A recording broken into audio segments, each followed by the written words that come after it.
Comprometemo-nos, como bacharéis de teologia, diante do Criador, da comunidade cristã e da sociedade, ser dedicados e responsáveis no estudo permanente da Bíblia, fonte da palavra de Deus ao ser humano, no empenho ao buscarmos e reconhecermos a verdade por meio da criticidade e do respeito, difundindo-a por todos os meios legais ao meu alcance e promovendo o desenvolvimento intelectual cristão das pessoas a quem nos dirigiremos nas nossas funções teológicas, favorecendo a construção de uma sociedade tolerante, dialogal, democrática, justa, participativa, ética e solidária.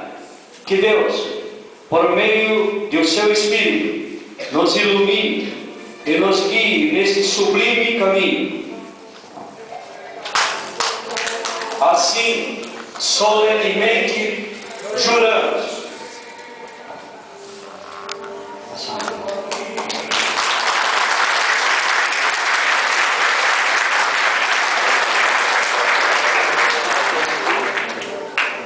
Ato contínuo, convido o pastor Aguinaldo Lara, da Igreja Batista de Indaial, a apresentar para nós uma música especial.